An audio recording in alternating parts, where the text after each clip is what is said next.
ಸ್ವಾರ್ಥಕ್ಕಾಗಿ ನಾನು ರಮೇಶ್ ಜಾರಕಿಹೊಳಿ ಅವರು ಸಿದ್ದೇಶಣ್ಣ ಮೊನ್ನೆ ಮಾತಾಡ್ತಾಯಿದ್ದು, ನಮಗಂತೂ ದೇವ್ರ ರಗಡೆ ಕೊಟ್ಟಾನ.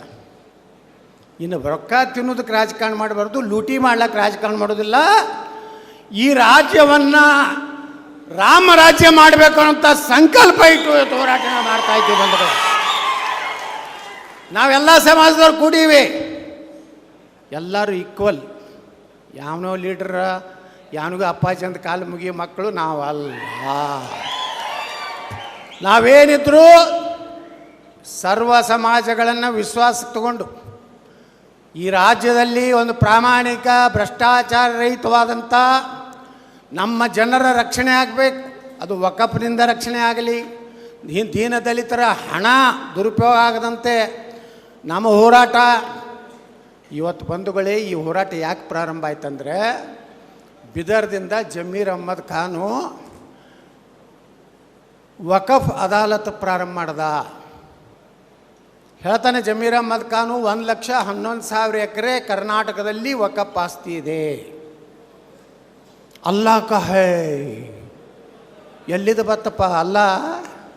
ಯಾರಪ್ಪನ ಆಸ್ತಿಯೋ ಅಲ್ಲ, ನಮ್ಮ ರೈತರು ಛತ್ರಪತಿ ಶಿವಾಜಿ ಮಹಾರಾಜರ ಭೂಮಿ, ಮಹಾರಾಣಾ ಪ್ರತಾಪರ ಭೂಮಿ, ಮಹಾತ್ಮ ಬಸವೇಶ್ವರರ ಭೂಮಿ, ಸಂತ ಕನಕದಾಸರ ಭೂಮಿ, ಮಹರ್ಷಿ ವಾಲ್ಮೀಕಿ ಭೂಮಿ. ನಿಮ್ಮ ಮಲ್ಲ ಎಲ್ಲಿದು ಬಂದು?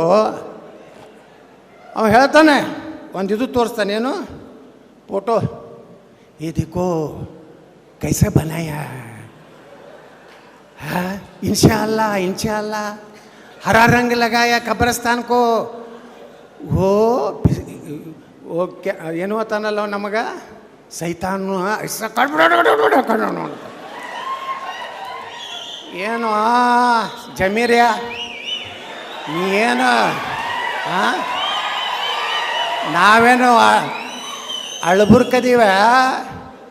ನಮ್ಮ ರಕ್ತದಾಗೂ ಕ್ಷತ್ರಿಯ ರಕ್ತ ಐತಿ. ಶಿವಾಜಿ ಮಹಾರಾಜರದಾರ, ಮಹಾರಾಣಾ ಪ್ರತಾಪದಾರ.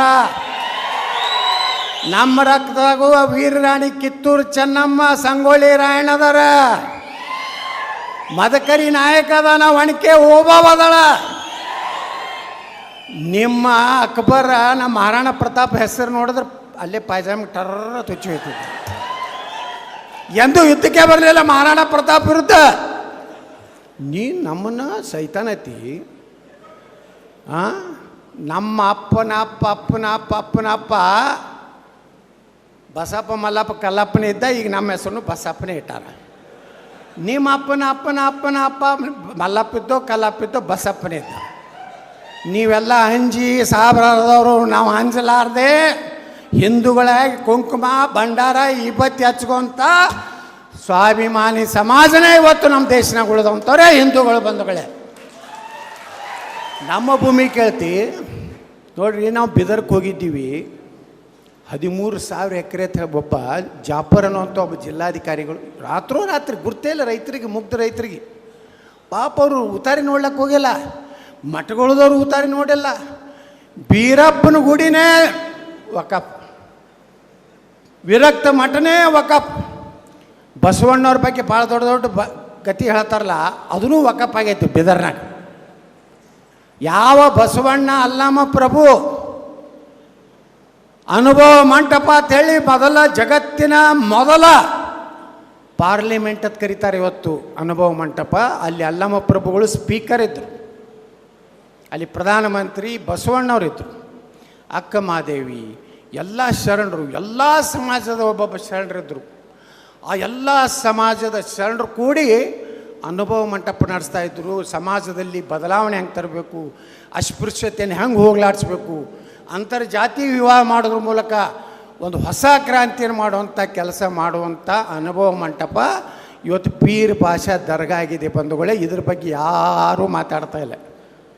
ಯಾರು ಒಬ್ಬರೇ ಮಾತಾಡ್ತಾರ, ಭಾಳ ಜಿಗಿದ್ ನಮ್ಗೆ ಹೋಗಿ ಕತೆ ಹೇಳಕತ್ತಾರೆ. ಈಗ ನಾವು ನಿರ್ಣಯ ಮಾಡಿದ್ದೀವಿ, ನಿಮ್ಮ ಕಡೆ ಆಗಲಿಲ್ಲ ಅಂದರೆ ಹೆಂಗೆ ಅಯೋಧ್ಯ ರಾಮ ಮಂದಿರ ನಮ್ಮ ವಿಶ್ವ ಹಿಂದೂ ಪರಿಷತ್ ಹಿಂದೂ ಕಾರ್ಯಕರ್ತರು ಹೆಂಗೆ ಮುಕ್ತ ಮಾಡಿ, ನಮ್ಮ ದೇಶದ ಪ್ರಧಾನಮಂತ್ರಿಗಳು ಹೆಂಗೆ ಭೂಮಿ ಪೂಜೆ ಮಾಡಿ ಉದ್ಘಾಟನೆ ಮಾಡಿದ್ರು, ಹಾಗೆ ಬಸವ ಕಲ್ಯಾಣದ ಅನುಭವ ಮಂಟಪನೂ ನಾವು ಮುಕ್ತ ಮಾಡಿ ಮತ್ತೊಂದು ಅನುಭವ ಮಂಟಪನ ಕಟ್ಟಿತಿರುವಂಥ ಹೋರಾಟವನ್ನು ನಾವು ಮಾಡ್ತೀವಿ ಬಂಧುಗಳೇ. ನಾವು ಹಿಂಗೆ ಬಿಟ್ಟಿವಂದ್ರೆ ಯಾವ ಮಸೀದಿ ದೊಡ್ಡ ಮಸೀದಿ ತೆಗೀರಿ ತಳ ಗುಡಿನೇ ಐತಿ, ಪೂರ್ತಿ ಪಕ್ಕಾ ಮಕ್ಕಳಿಗೆ ಪೂರ್ತಿ ಮಸೂತಿ ಮಾಡೋದಾಗೆಲ್ಲ. ಕಾಶಿ ವಿಶ್ವನಾಥನ ನೋಡಿಯಲ್ಲ ಏನೈತಿ, ಅದನ್ನೆಲ್ಲ ಚಿತ್ರ ನೋಡಿಬಿಟ್ರೆ ಹಿಂದೂಗಳದೈತಿ. ಈಗ ದೇವಸ್ಥಾನ ಬಿಟ್ಟಾರವರು ಈ ದೇಶದ ರೈತರ ಭೂಮಿನೇ ಕಬಳಿಸ್ಲಾಕ ಪ್ರಯತ್ನ ಮಾಡ್ತಾ ಇದ್ದಾರೆ. ದಲಿತರು ಹೇಳಿದ್ರಲ್ಲ ಅರವಿಂದ್ ಲಿಂಬಾವಳಿ ಅವರು, ಚಿಕ್ಕಬಳ್ಳಾಪುರನಾಗ ದಲಿತರು ಪಾಪ ನೂರಾರು ವರ್ಷದಿಂದ ಭೂಮಿ ಮಾಡ್ಕೊಂಡು ಬಂದಂಥ ಪುಣ್ಯಾತ್ಮರು, ಅವ್ರಿಗೆ ಕೊಡ್ಲಿ ಬಡ್ಗಿ ತೊಗೊಂಡು ಬಂದು ನಿನ್ನೆ ಅವ್ರನ್ನ ಹೊರಗೆ ಹಾಕುವಂಥ ಪ್ರಯತ್ನ ಮಾಡ್ಯಾರ. ಅದಕ್ಕೆ ಡಾಕ್ಟರ್ ಬಾಬಾ ಸಾಹೇಬ್ ಅಂಬೇಡ್ಕರ್ ಅವ್ರು ಹೇಳ್ತಾರೆ, ಅವ್ರು ಒಂದು ಮಾತು ಹೇಳ್ತಾರೆ, ಅವ್ರು ಪುಸ್ತಕ ಬರೆದಿದ್ದಾರೆ, ಅವರೇ ಸ್ವಂತ ಬರೆದಿದ್ದಾರೆ, ದ ಪಾರ್ಟಿಷನ್ ಆಫ್ ಪಾಕಿಸ್ತಾನ್ ಅಂತೇಳಿ ಬಂಧುಗಳೇ.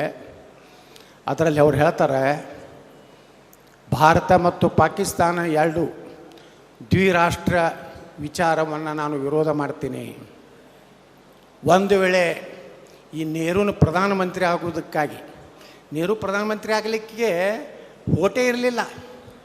ಅವಾಗ 15 ಪ್ರಾಂತದಲ್ಲಿ 14 ಪ್ರಾಂತಗಳು ಸರ್ದಾರ್ ವಲ್ಲಭಭಾಯಿ ಪಟೇಲ್ ಪ್ರಧಾನಮಂತ್ರಿ ಆಗಬೇಕಂತೇಳಿ ಠರಾವಾಗಿತ್ತು.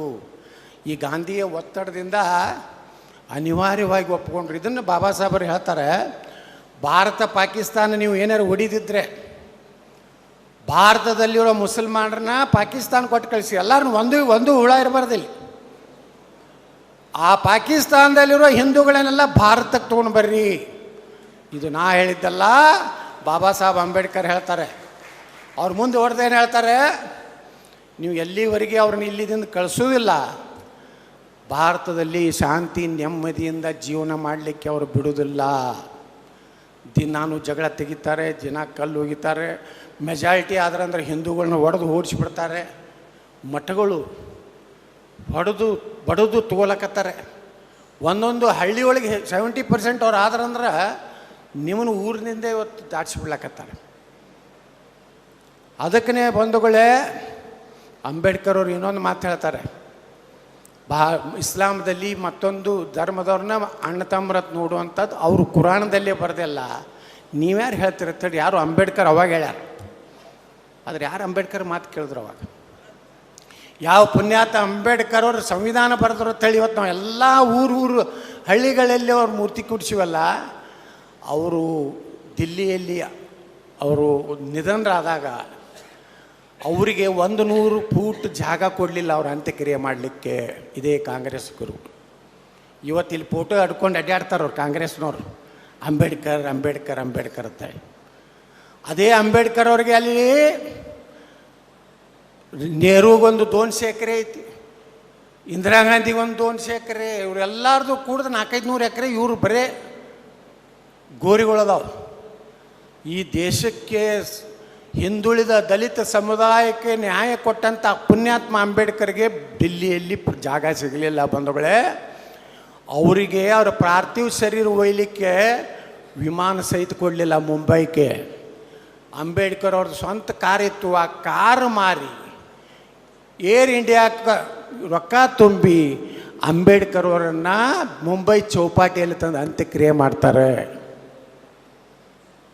ಯಾವ ಬಾಬಾ ಸಾಹೇಬ್ ಅಂಬೇಡ್ಕರ್ ನೇರವಾಗಿ ದೇಶದಲ್ಲಿ ಮಹಿಳೆಯರಿಗೆ ಸಮಾನತೆ ಕೊಟ್ಟಂಥವ್ರು, ಹಿಂದುಳಿದ ದಲಿತ ಜನಾಂಗಕ್ಕೆ ನ್ಯಾಯ ಕೊಟ್ಟಂಥ ಪುಣ್ಯಾತ್ಮನಿಗೆ ಇವರು ಎಂದೂ ಅವ್ರಿಗೆ ಭಾರತ ರತ್ನ ಕೊಡಲಿಲ್ಲ.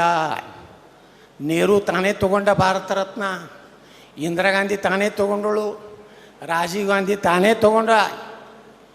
ಯಾವಾಗ ಭಾರತ ರತ್ನ ಕೊಟ್ಟಂಥದ್ದು ನಮ್ಮ ವಾಜಪೇಯಿ ಅದ್ವಾನಿಯವರು. ಏನು ಮೊರಾರ್ಜಿ ಭಾಯಿ ದೇಸಾಯಿ ಸರ್ಕಾರ ಬಂದ ಮೇಲೆ ಬಾಬಾ ಸಾಹೇಬ್ ಅಂಬೇಡ್ಕರ್ ಭಾರತ ರತ್ನ ಸಿಕ್ಕಿದ್ದು ನಮ್ಮ ಕಾಲದಲ್ಲೇ ಇತ್ತು, ನಾವು ಹೆಮ್ಮೆಯಿಂದ ಹೇಳ್ತಾ ಇದ್ದೀವಿ ಬಂಧುಗಳೇ. ಇವತ್ತು ನರೇಂದ್ರ ಮೋದಿಯವರು ಅಂಬೇಡ್ಕರ್ ಅವರು ಹುಟ್ಟಿದ ಮನೆ, ಅಂಬೇಡ್ಕರ್ ಅವರು ಏನು ಲಂಡನ್ದಲ್ಲಿ ಕಲಿತಂಥ ಅವರ ಕೋಣೆ, ಅಂಬೇಡ್ಕರ್ ಅವರ ಅಂತ್ಯಕ್ರಿಯೆ ಆದಂಥ ಜಾಗ, ಅಂಬೇಡ್ಕರ್ ಅವರು ತಮ್ಮ ಕೊನೆಯ ಉಸಿರು ಎಳೆದಂಥ ದಿಲ್ಲಿಯ ಮನೆ, ನೀವೆಲ್ಲ ಒಮ್ಮೆ ನೋಡಿ ಬರಬೇಕು. ಅಂಬೇಡ್ಕರ್ ಅವರು ಏನು ಸತ್ಯ ಹೇಳ್ಯಾರ ನಾ ಹೇಳ್ದೆ ವಿಧಾನಸಭೆಯಲ್ಲಿ.